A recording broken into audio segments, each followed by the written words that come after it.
We are honored to have with us today Sri Ravi Kalra. As Monica ma'am said, Sri Ravi Kalra has devoted his life to the care of the lesser privileged and to the protection of our planet. In 2012, he was awarded the Sardar Vallabhbhai Patel International Prestigious Award for Excellence in Selfless Humanitarian Service. His achievements are too many to outline here, but even a modest effort to do so cannot ignore accomplishments such as his training soldiers in Taekwondo after becoming an international master instructor and president of the Indian Amateur Taekwondo Foundation. His founding of the NGO, the Earth Saviors Foundation, to look after the poor, hurt, HIV/AIDS afflicted and abandoned by offering them free food, shelter and medicines. His initiating the Do Not Honk campaign against noise pollution and sustaining the fight to preserve India's forests. He holds a world record for wiping out horn please signs from over 1 lakh commercial vehicles. Not only does Sri Kalra look after the needy in life, but also ensures dignity in death to unidentified accident victims. So far, he has cremated 4,980 unclaimed bodies. It is indeed an honor to have Sri Ravi Kalra here with us this morning. May I request you, sir, to say a few words.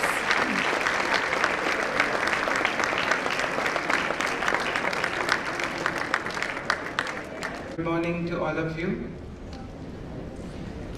First of all, my sincere regards and respect to the founder of the esteemed Shri Ram School, Mrs. Manju Bharatramji.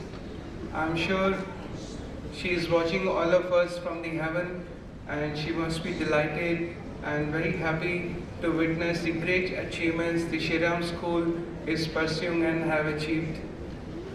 And my sincere regards to her.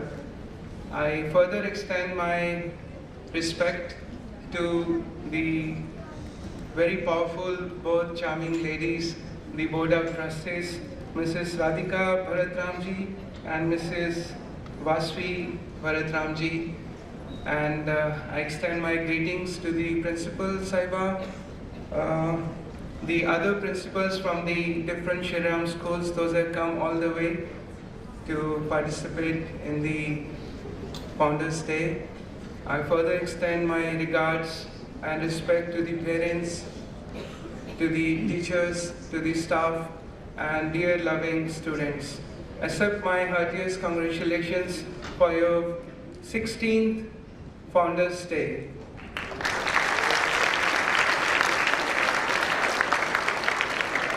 It is indeed an honor for me to join all of you on this very special day. As we have all seen, the Director Saiba has shown us the great work, the achievements which your school have achieved over the years.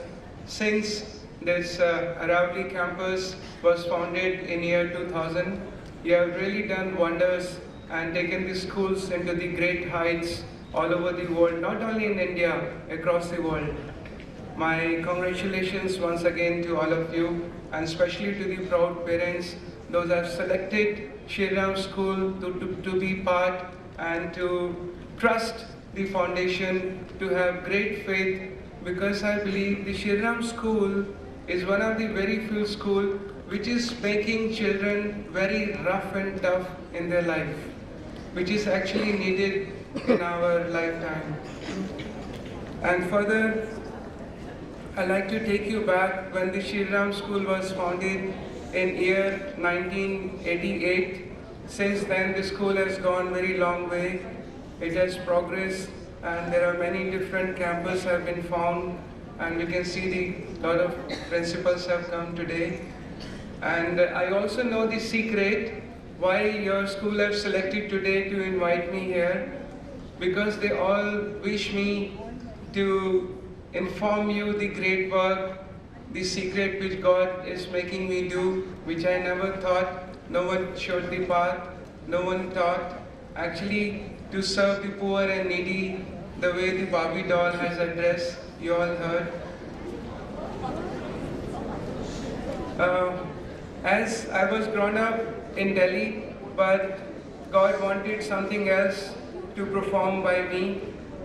Here, I founded an NGO where we rescue people from the road by giving them a dignified life. I never thought that such discomforts are floating around us. So I take liberty to inform you about the work which we do. We rescue, I go midnight on street looking for abandoned and disabled people.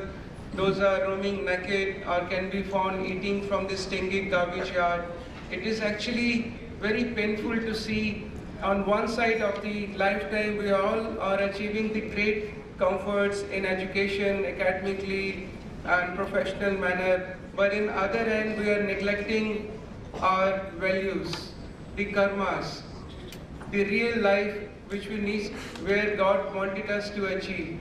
I believe that due to human negligence and selfishness, we all have given countless wounds to our Mother Earth. To talk few, the earth is bleeding from every corner, such as global warming, poverty, hunger, traffic hazards, crime everywhere, the water crisis, and so far the children can be seen begging on street everywhere. So it is our duty to pay back to the society. I strongly believe one day when we will all go back to the Lord Almighty, God is not going to ask us how much have you achieved for ourselves. God will definitely ask us, what did we do for the people, those who were dying with hungers? What did we do for our nation? What did we do for the parents?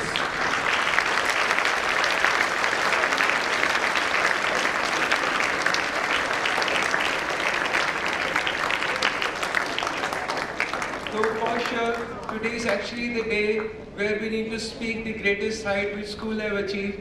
But yes, when we were sitting with the directors and the board of directors and the principal Saiva, they forced me, they said, sir, you must share these stories, what you are doing. So I'm taking this liberty to inform you that one way we are achieving everything and other way we are neglecting and not justifying our lifetime.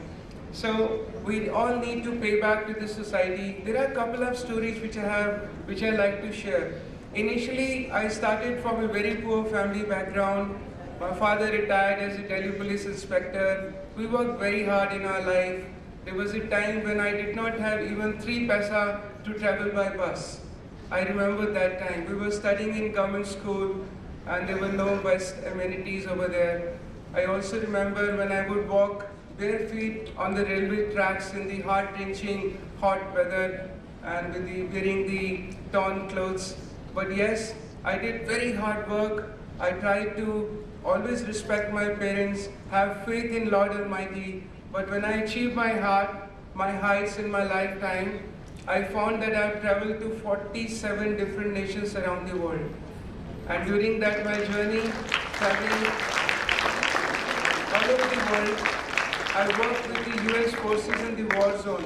So I saw both the wars in Iraq and Afghanistan. I also witnessed 3 civil wars in Liberia. I saw war in East Timor. I also saw civil war in Lebanon. But maybe God was making me tougher. During this journey, I achieved my heights. As I said, I did not even have 3 paisa to travel by bus. When I achieved my heights, I found my savings used to be more than 1,50,000 rupees a day. I was also the proud golf member here at DLF Golf Course. My teammates used to be the joint secretaries of Government of India, the High Commissioner, the ambassadors and the excellencies. But this is not what I wanted to achieve in my life. This is not what I was really proud of. There was something else was knocking me. Because when I was working with the US forces in the war zone, I saw people getting chopped up in pieces. I witnessed the rocket launchers and the suicide bombers. That time maybe God was making me tougher day by day. And that was the end in 2007 when I used to bleed and cry to Lord Almighty that God, don't give me money, give me seva. I want to pay back. I want to serve. Let me serve the Mother Earth. And God heard my prayers when in 2007 I saw a poor child and a dog eating together from the stinking garbage yard. That particular time, I was going in my car. I immediately turned my car and went to the cremation center, took the ashes from the burning dead body and mud over my face, and I donated my life for the service of less privileged people.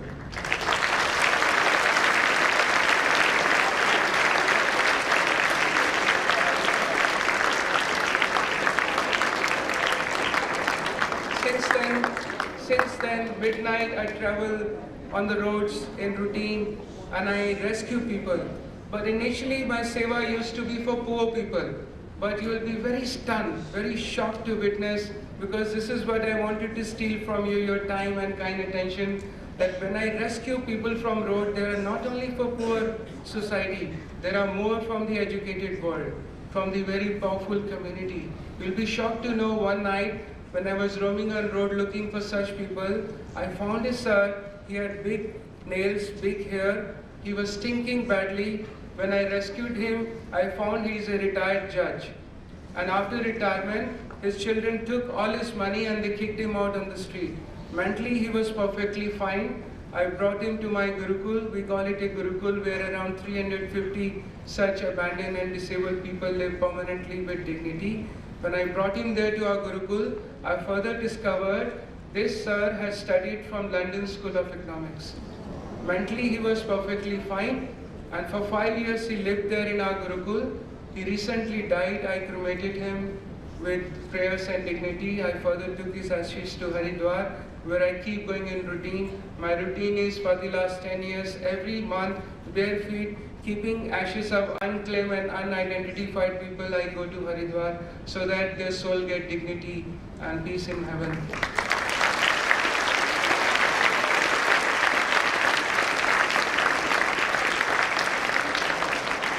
Further, I also found about this particular sir, his name was Justice Abhikar Raj.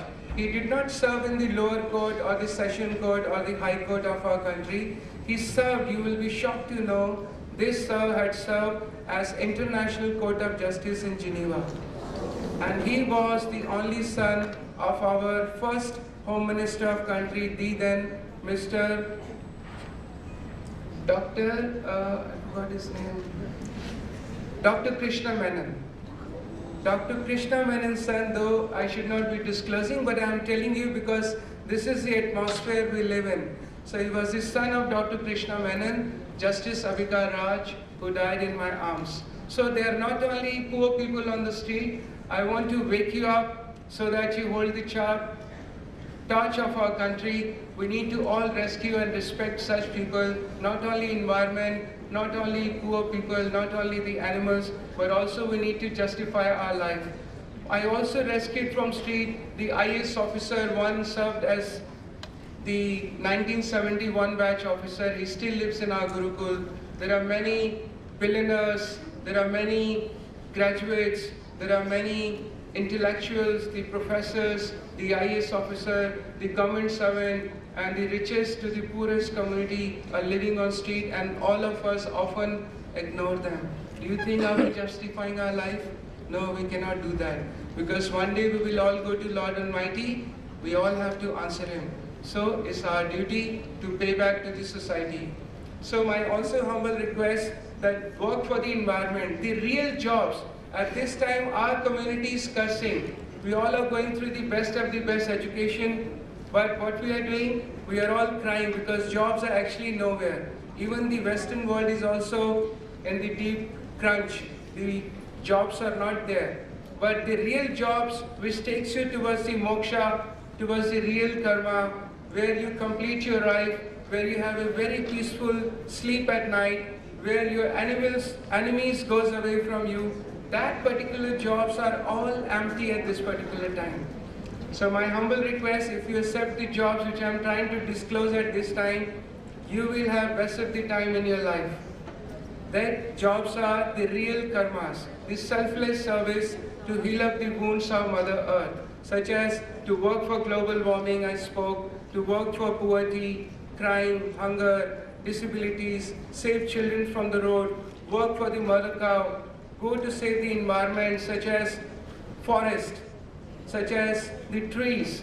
I myself go, though I'm talking, but it is not what I'm talking, it's my actually karmas those are speaking at this time. I strongly believe we should speak less but work more. We need to sweat out. At this time our country needs warriors.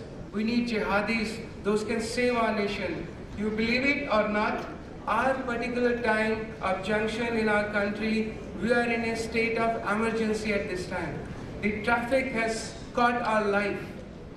There is so much poverty. There are people in 365 days, more than 500 farmers, they commit suicide in our country. The billionaires and trillionaires are floating among us, but still it is very shameful to disclose that 60% of our population still can be seen going urine and stool openly on the railway tracks. This is the fact of our nation. In our country, the disabilities, if you go to the government hospitals, the patients are there at one bed, you will find two patients. You will find in the emergency wards where the parents or the guardians or the attendants are holding the glucose bottles and there are no beds for the patient. This is how we're living. The diseases are floating around us. So we need to accept and adopt the real jobs which takes you to help our country. So I'm very happy that your school has given me chance to offer such service, and I'm also glad the way Director Saiba showed us that your school has achieved the all great heights in every aspect, such as sports, academically, the culture, the art, heritage, environment, and every best. And I'm very sure all your parents, students are very proud of associating with the great Shri Ram School. And I will keep on praying for all of you. May your school keep achieving all the best of the best heights. May you keep serving the humanity. May you all keep serving and producing the best students for our nation. Those can hold the torch. And may God bless you all. And thank you so much for inviting me all and making me part of your life.